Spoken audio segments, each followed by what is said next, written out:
Alright, hello everybody. Sorry, it seemed like I had some technical difficulties. Last time I streamed, I had switched it up to YouTube for the Twitter or the Twitch blackout. So sorry that if you were looking to join in at 9, it took me a little while to get everything switched back over to Twitch. So anyway, welcome aboard.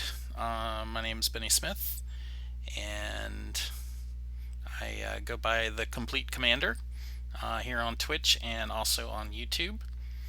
And I write about Commander every week for StarCityGames.com. And you can also find me on Twitter as at BlairWitchGreen. So anyway, I've got some new goodies from Corset 2021 that I wanted to add into some of my decks, and I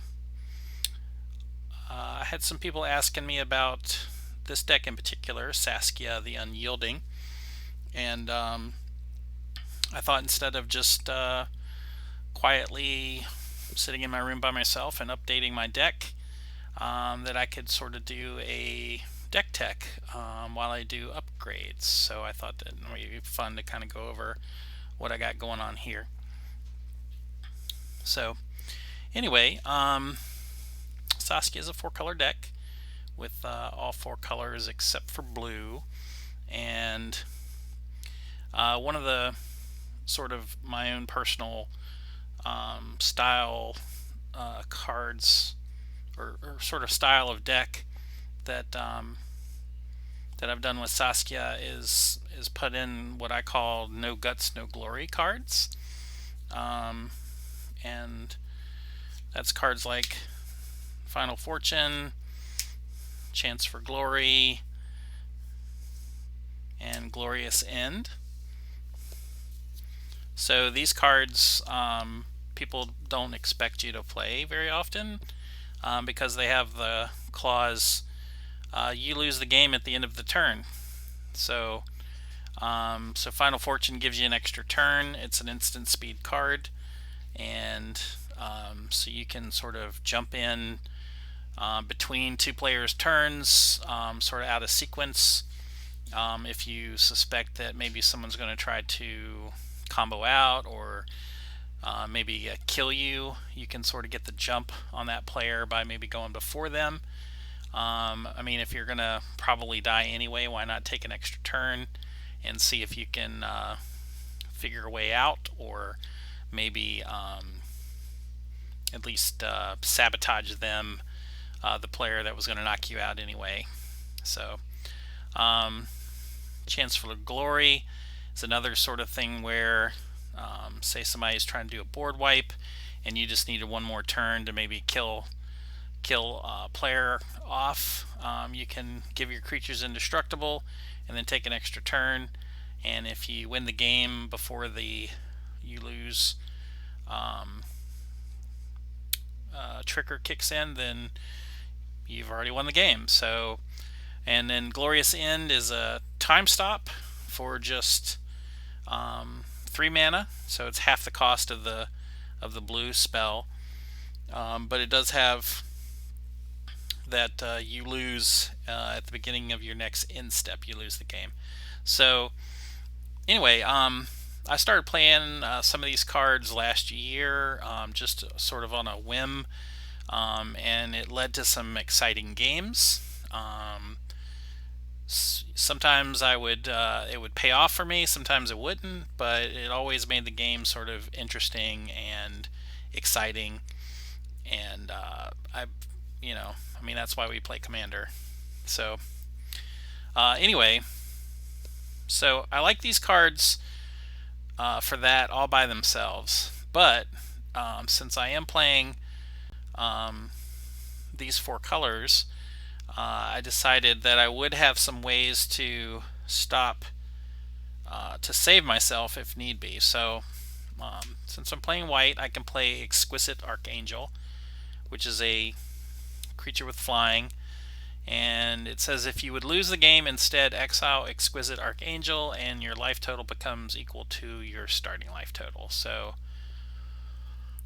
if you have one of these out, you could take an extra turn, attack with your angel, and then assuming nothing happens to the angel, when you would lose the game instead, you would lose Archangel, and you could theoretically bring your life total back up to 40. I also have got Stunning Reversal, which says the next time you would lose the game, this turn instead draw 7 cards and your life total becomes 1.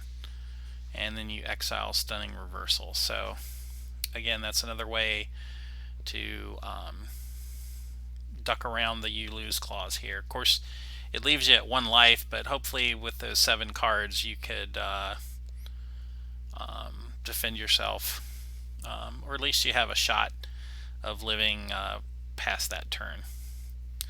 And then the best of the bunch, of course, is Sundial the Infinite, which is very cheap to cast, doesn't cost any colored mana, and for 1 mana you can just end the turn, and you can only do that during your turn. So what you would do is put the you lose the game trigger on the stack, and then in response activate the Sundial, and basically it would exile all spells and abilities on the stack and then end the turn. So with Sundial the Infinite, you've got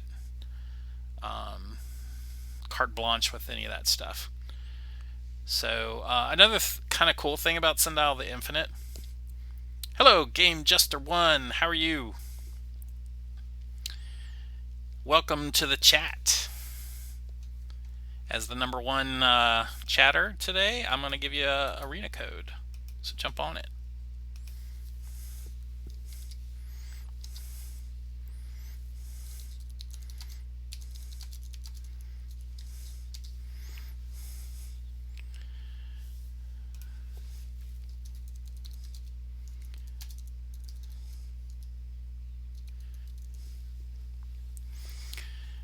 So anyway, so Sundial Infinite is kind of nice too, even if you don't have one of these No Guts, No Glory cards. And if somebody's trying to do something tricky at the end of your turn, it sort of puts a kink into their plans. If they try to do it during your end step, then in response to whatever they're trying to do, you can just end the turn, and then they won't get their spell. So I kind of like Sundial the Infinite even on its own in this kind of deck. So it's obviously a nice combo here, but it's got uses even outside of trying to save yourself from losing the game. And also Stunning Reversal and Exquisite Archangel are also nice, just if you're going to regularly lose the game from somebody killing you, with damage or some other way. So anyway, Game Jester, I'm glad you're doing well. I am doing well as well. I haven't streamed in a while, but I thought it would be fun to do a Saskia the Unyielding deck tech, since I've got kind of a weird build and I've got some cards that I want to upgrade. So I thought it would be kind of fun to just sort of talk about the deck and then sort of walk through what I'm going to do to upgrade the deck. So anyway, these are the No Guts, No Glory cards, and I think it gives an element to the Saskia deck that's kind of cool. So the other kind of theme to the deck is the sunforger. So sunforger is a piece of equipment that, of course, Stoneforge Mystic can go and fetch. And Sunforger has an equip cost of 3, and it gives a creature +4/+0. So as a piece of equipment, it's pretty solid to have something that can boost up Saskia's power, since Saskia only has a 3 power naturally. So that pumps it up to 7, which would give, which basically makes it much easier to kill with commander damage if you need to, especially since Saskia can double the damage depending on the player that you've chosen. So, but Sunforger, really the cool thing about Sunforger is its activated ability, which for a white and a red, you unattach Sunforger, search your library for a red or white instant card with converted mana cost 4 or less, and cast that card without paying its mana cost. So basically, Sunforger made it into the deck as a way to kind of get some of these other cards. So like you could go get Final Fortune, you could get Chance for Glory, and you could get Glorious End with Sunforger. And I also recently added Angel's Grace, which is another. I thought it would be handy to use Sunforger to go get one of these No Guts, No Glory spells, cast it, and then on your next turn you could use Sunforger to get Angel's Grace, which would prevent you from losing. So that was kind of the primary reason I added Sunforger to the deck. However, Sunforger is also a good card for other reasons. Sort of the two sort of utility cards that I got that I added to the deck for Sunforger was Crackling Doom and Naya Charm, and both of those are fetchable by Sunforger, and they have different utility. Especially Naya Charm has a lot of different different modes. You could potentially go cast Naya Charm, go get back say Final Fortune, take another turn. Crackling Doom is just kind of a good all-around card. It usually overperforms in every game that I cast it, so I like Crackling Doom. And of course there's some other spells that Sunforger can go get, such as Swords to Plowshares, and I think that's about it. So one of the things that I wanted to do to tweak this deck was to kind of extend the Sunforger package. So that was I've got a stack of cards off to the side, which including some stuff from Core Set 2021 that I want to add to the deck. So I've got some Sunforger cards that I kind of want to slide in here too. Alright, so I will go over some of the other cards. Here are some of the creature cards that I've got in here. I've got Vexing Shusher, which is nice to stop people from counterspelling stuff. I've got Anafenza the Foremost. Recently added Rada Heart of Keld, which is a nice way to sort of keep making your land drops. Looks like I've got some glare in here. Sorry about that. Let me try to get the... I've got Kurnos Hound of Aetherios, which is a graveyard hoser that can also beat down, so that's kind of nice. I've got Brutal Horde Chief, so that's kind of a nice creature for sort of an attack-oriented style of deck. Butcher of the Horde has evasion, which can be helpful. Sigarda, Host of Herons, is a card I like to put in as any deck that I can fit it into, basically because I hate Grave Pact and cards like that. So long as you have Sigarda out there, you can kind of play around Grave Pact until you can find a way to get rid of it. Dragonlord Jamoka.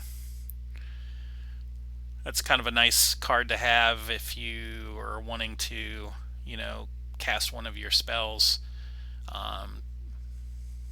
that can take another turn, and no one can do anything about it with Dragonlord Jamoka. Hydra Omnivore is just kind of a big beat stick, a nice way to sort of finish the game off if you are taking an extra turn. Hydra Omnivore can get the job done.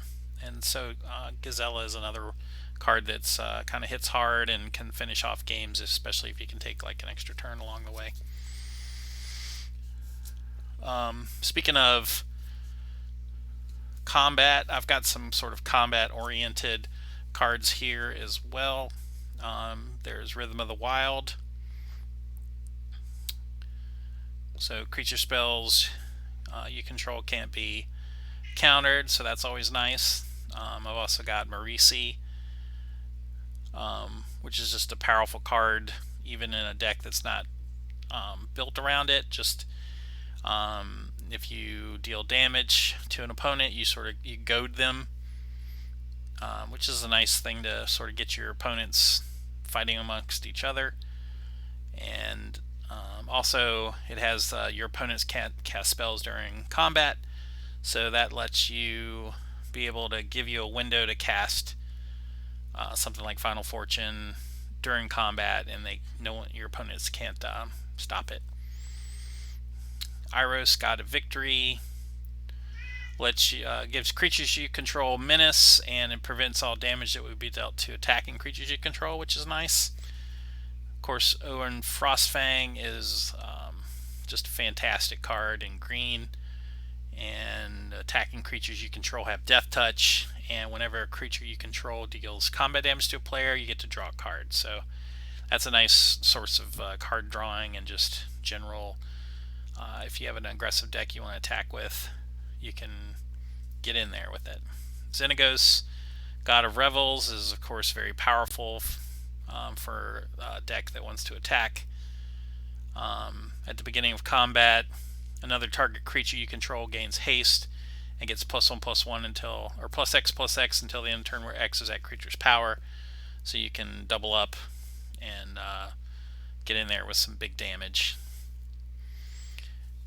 And then for a little bit of spice, I've got Ankle Shanker, which has haste for 2/2, and whenever it attacks, creatures you control gain first strike and death touch until the end of the turn. So that's another, kind of like with Frostfang, gives your attacking creatures death touch. This makes blocking a real chore for your opponent, so that's certainly where you want to be for that kind of stuff. So I've also got some ways to enhance creatures. As I mentioned before, Saskia is kind of a small size, so I wanted to have some ways to make her bigger, and Rancor gives +2/+0 and trample, and then if Rancor goes to the graveyard from the battlefield, comes back to your hand, so that's a nice card too. Shadow Spear is just an incredible card, very powerful. Gives equipped creature +1/+1 and trample and lifelink, and then for 1 mana you can just activate it even if it's not equipped, and permanents your opponent's control lose hexproof and indestructible in the end of the turn. It's just a great way to sort of break through some of the ways that opponents use to sort of lock you out of interacting with them, making all their things indestructible and hexproof. You can just you just pay 1 mana and then it's all open for business. Conqueror's Flail is a pretty cool artifact or equipment, and it gives a creature +1/+1 for each color of permanents you control. Since we're playing a 4-color deck, this could give a creature +4/+4. Also good to put on Saskia. And then of course, if it's equipped, then your opponents can't cast spells during your turn. So again, that's another way to sort of shut the window on your opponent stopping you from casting some of your no guts, no glory spell. And then of course, Hero's Blade, Swiftfoot Boots, they're just some good cards. You may have noticed I've got a fair number of legendary creatures, so Hero's Blade can often kind of move around without needing to pay the equipment costs, so that's nice. And then last but not least, if you're playing a creature commander, never leave home without Black Blade Reforged. It just gets better and better as the game goes on, And I mean, even late game, if you don't have a legendary creature, equip 7 to give creature +7 or +8 or +9 could be a game winner. So anyway, so those are sort of. I also have a couple of ways to save my creatures from mass removal. Dauntless Escort and Selfless Spirit. So those are all often handy to have in case in the face of mass removal. Speaking of removal, here's some of the removal spells that I have. I've got Swords to Plowshares. I've got Flaxen Intruder. Just a creature that can come down on turn 1, and then if someone is playing a fast artifact or enchantment that you want to get rid of quickly, Flaxen Intruder can just get on in there and take care of it. Sorry about that. My cat decided he wanted to join in. So I've got a Ronum Unicorn, which is basically in here to give me a little bit more play against super annoying enchantments like Rhystic Study and Smothering Tithe. And I've got Hull Breach, Assassin's Trophy, Aura Shards, Sylvan Reclamation, and Blasphemous Act for sort of mass removal. And also got some card draw engines. Skull Clamp, Tome of Legends, which of course is great for an aggressive commander. So since Saskia has haste, you could basically get 2 page counters on the Tome of Legends and be able to get 2 extra cards out of the deal. There's Grim Haruspex, which protects your creatures from removal. If creatures that you control, non-token creatures, die, you get to draw a card. Of course, Guardian Project is really good. Whenever a non-token creature enters the battlefield under your control, you basically get to draw a card. Harmonize draws 3 cards. Backdraft Hellkite is kind of nice. When it attacks, you can basically each instant and sorcery card in your graveyard gains flashback until the end of the turn. So that's a nice way to sort of reuse maybe a Swords Plowshares or a Naya Charm or something like that. Then the Immortal Sun is just a great card, especially since I'm not playing any Planeswalkers. So it's a nice way to shut down other people's Planeswalkers, let you draw a card during your draw step, an extra card. Makes your spells cheaper and boost your creatures. So what more would you want? And then I've got a lot of mana ramp and mana fixing. Streamin' and weebin'. How you doing? Welcome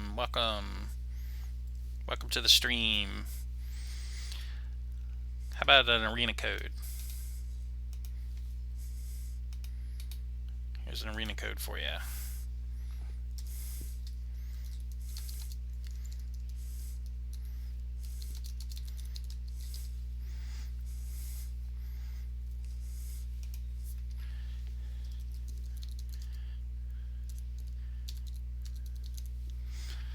Alright.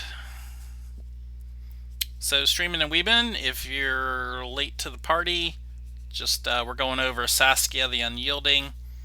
I'm just kind of going over the cards that are currently in the deck, and then we're going to start doing some upgrades. So basically a quick rundown. I've got Sunforger package in here.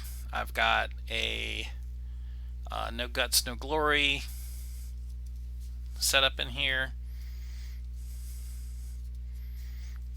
So I've got some You Lose cards like Glorious End, Chance for Glory, and Final Fortune, and then I've got some ways to stop you from losing in here too. So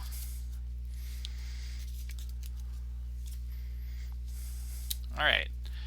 I've pretty much gone over all the cards except for the mana ramp and color fixing, so let's do that real quick. So of course I got a nice shiny Soul Ring.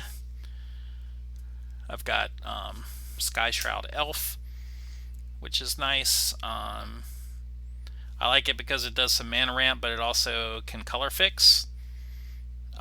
So that could be the difference between being able to cast Final Fortune when you need to. So I like the Sky Shroud Elf in here. Sakura Tribe Elder, good old Steve, Arcane Signet. We're playing 4 colors, so even though green mana ramp is good, Arcane Signet is really good in a 4-color deck. Bloom Tender, also in a 4-color deck, could generate a lot of mana, so that's nice. Lotus Cobra can generate some extra mana when you make landfall. Dryad of the Elysian Grove, it's a great way to fix your mana for a 4-color deck. And we've got Cultivate, Chromantic Lantern, and Solemn Simulacrum, and then Neheb the Eternal. Just with the idea that Saskia has the potential of dishing out a lot of damage, and that could equate to a nice rush of mana that you could use later on for whatever purpose you might want. So that's kind of how the deck stands currently. So these are the cards that I was thinking of adding to the mix. So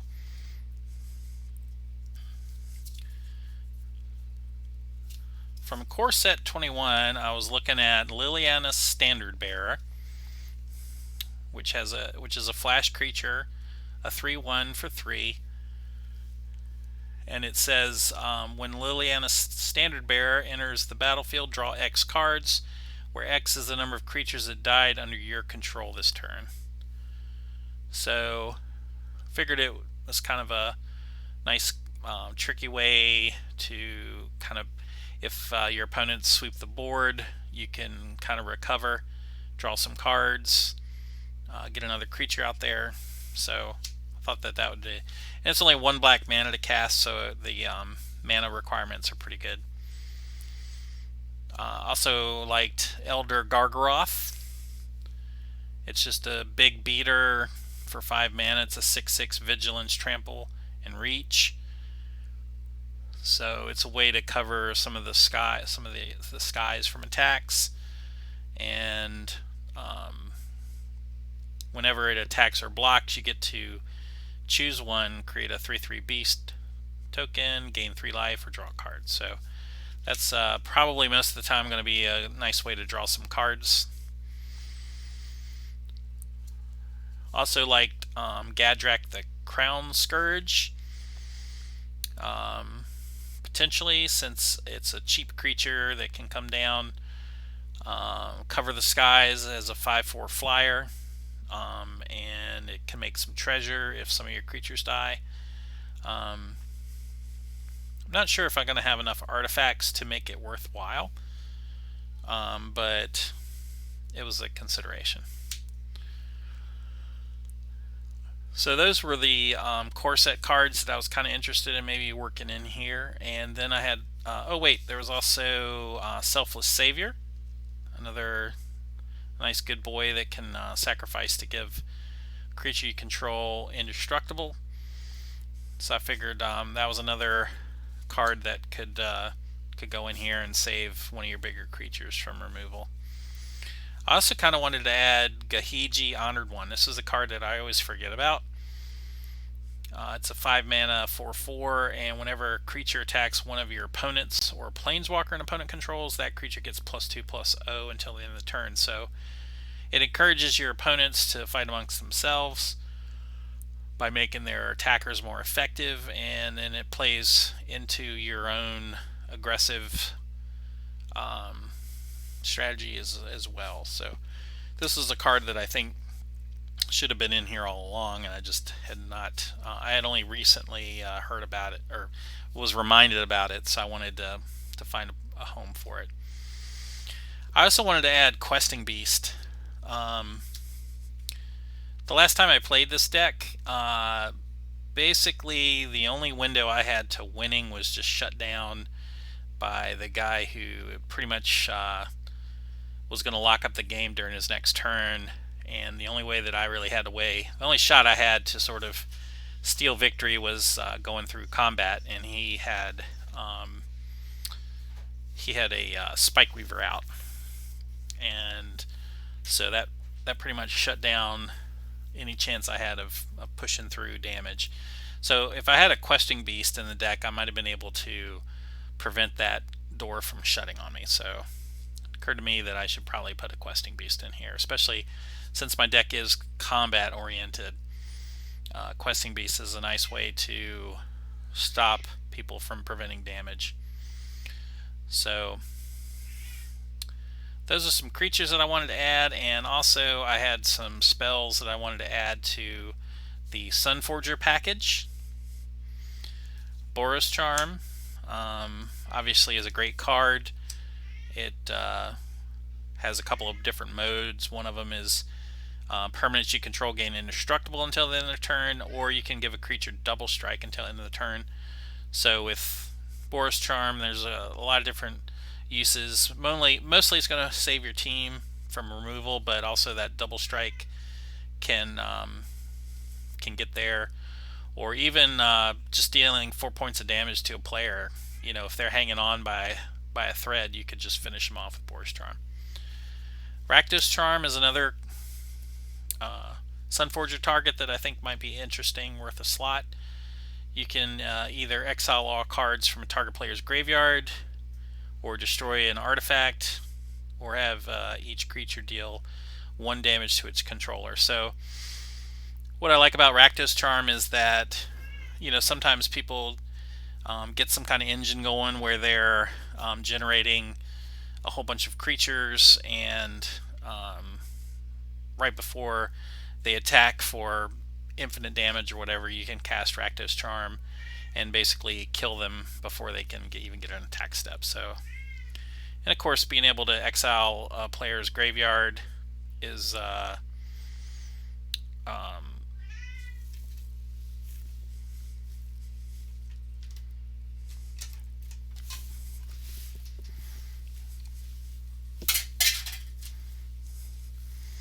being able to exile someone's graveyard at instant speed is pretty handy. And then the last two choices for the Sunforger package, I've got Terminate, which is a secondary removal spell. So like the first time, once you've used Swords Plowshares, if you need to kill something else, Terminate is another way to do it. And then of course Flawless Maneuver, giving all your creatures indestructible until the end of the turn at instant speed is pretty nice. But the really cool thing is even if you've tapped out, if you've got Flawless Maneuver and you control your commander, you can cast it for free. So anyway, so these are the cards that I kind of want to work in here. So I'm going to put on the stack the cards that I really want to add, and then I'm going to have sort of some fun ofs that I may want to add. And let's put these over here.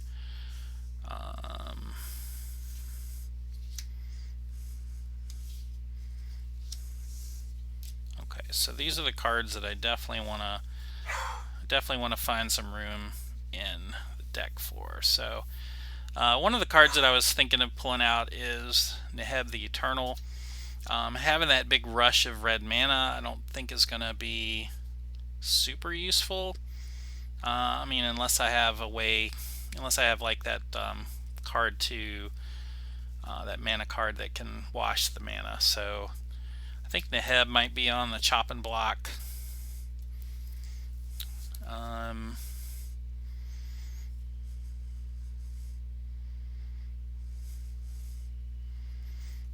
Hero's Blade.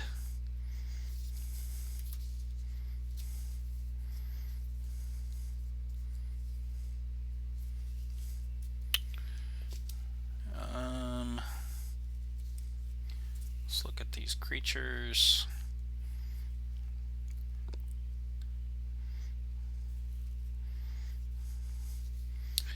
I think Butcher the Horde has sort of underperformed. I don't have a whole lot of sacrificial fodder, so like getting his extra modes in, it doesn't really work out too well.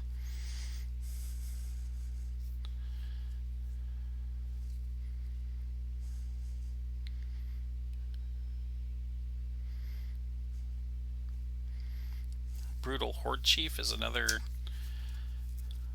card that hasn't really performed up to snuff for me, so I think maybe I'll cut that.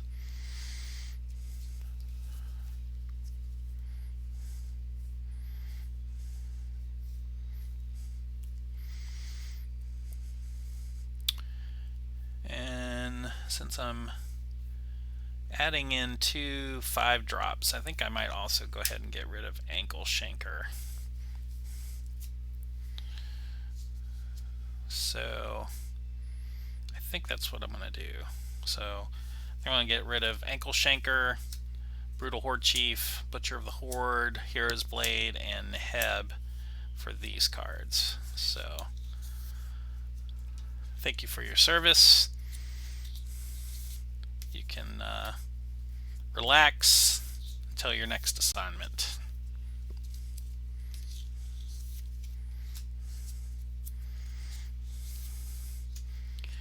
Welcome aboard, Elder Gargoth. Welcome aboard, Gahiji, Honored One. Where have you been all my life? Welcome aboard, Questing Beast. Welcome aboard, Flawless Maneuver. And welcome aboard, Boros Charm. Alright. So that leaves these folks. So I think I've talked myself out of Gadrak. Yeah, I don't think he needs to. I don't think he needs to be in the mix. I just foresee a way where like I don't have enough artifacts and I really need to attack someone, and that's going to really be a pain in the butt. All right. So, anybody got any ideas? Any other things I could cut?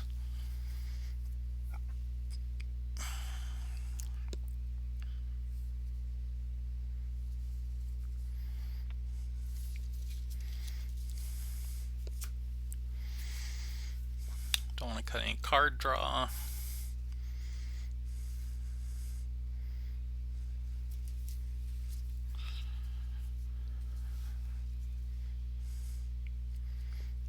Unless I could get rid of Vexing Shusher. Yeah, I think I'll cut Vexing Shusher. I've got some other ways to get around counter spells, so I think that can probably hit the showers. Thank you for your service, Vexing Shusher. I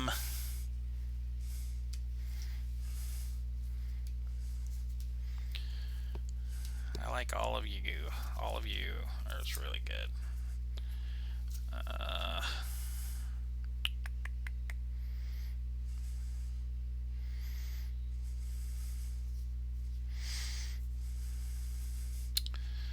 So some of my creatures have haste already.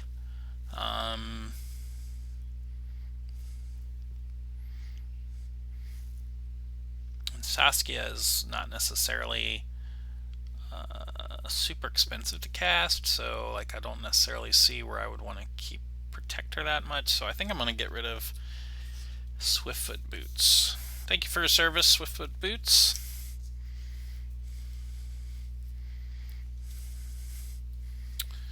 Alright.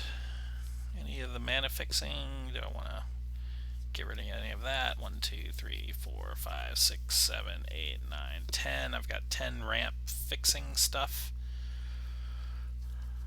Maybe Lotus Cobra. Thank you for your service, Lotus Cobra. All right.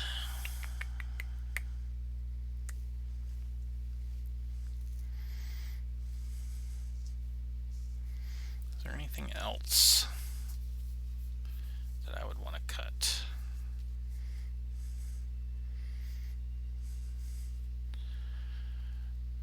Xenagos.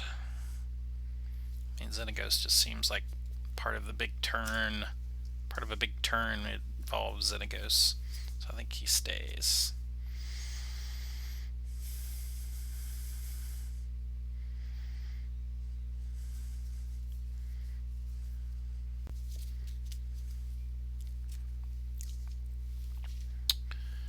Alright, well, I think those are the only 3 slots that I'm willing to give up currently. So which of these 3 spells is not going to make it in?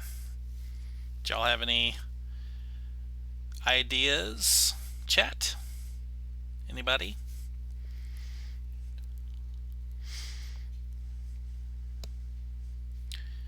I do have a couple of ways to hose graveyards other than Rakdos Charm, so that's certainly a thought.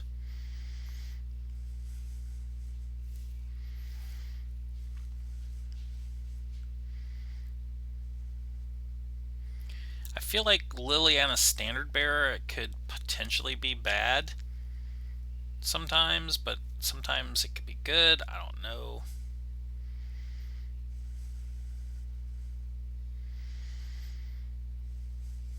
Not entirely sure that this sort of deck is going to have a lot of open mana. I mean, I've got a fair number of equipment.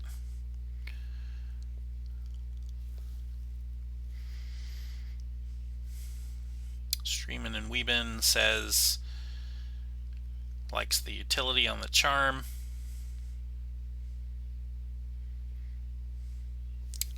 Yeah.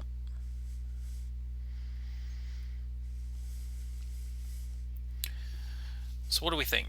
Do we want to keep the Savior or do we want to try the Standard Bearer? The Savior only is going to help 1 card, and I don't have any graveyard recursion, so it's not like I can keep bringing Selfless Savior back. So I think that's probably the choice now that I think about it. I mean, the Standard Bearer could potentially be bad, but I mean, at worst case, it's a flash creature that can come down after a board wipe, even if I don't have any other creatures, and then could maybe swing in for lethal or something. So I think I'm gonna send the dog for another deck. So I think those are the 3 cards that I'm gonna want to add in here. So Liliana's Standard Bearer, Rakdos Charm, and Terminate. So that gives us 2 more things to add to our Sunforger package, so that's nice. And we've got another source of potential card draw, and that's nice. Alright. Well, thanks for the feedback there, fellas. And last little bit is the mana base. So I'll just kind of quickly go through that. I've got a Treetop Village, I've got a Spine Rock Knoll, a Windbrisk Heights, and a Mosswort Bridge. So those are all 3 of those triggers are pretty easy to meet, and it's a nice little sort of way to surprise some people and get a little card advantage. Alright, and then for the mana fixing, color fixing, I've got Exotic Orchard and Reflecting Pool, Path of Ancestry,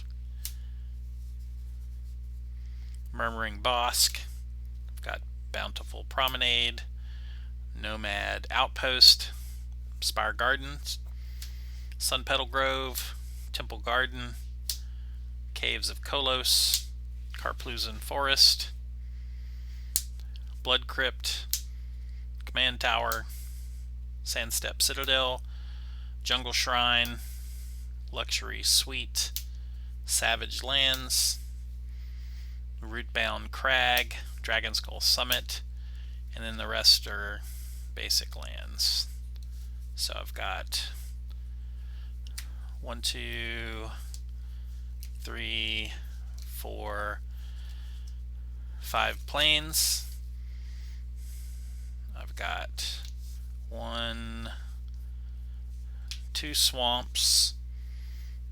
I've got 2 mountains, and I've got 6 forests. And that's the deck. As Dana Roach from EDH Rec called it, you lose tribal.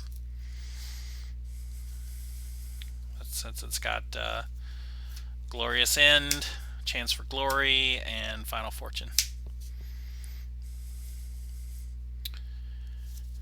And there you have it. So anyway, I thought I would start doing some of these deck techs for my decks as I upgrade them.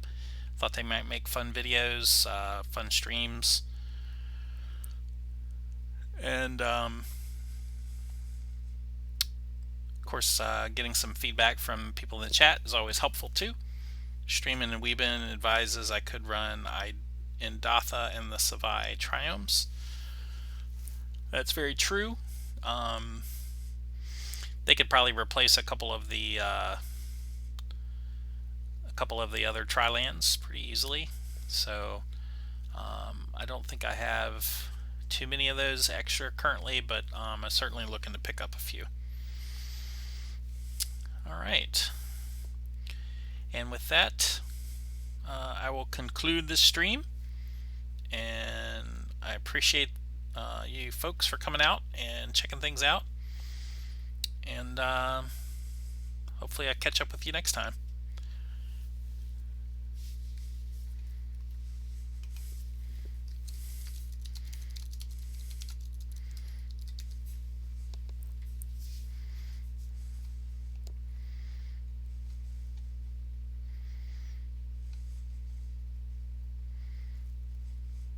Have a good night, everybody. Stay safe.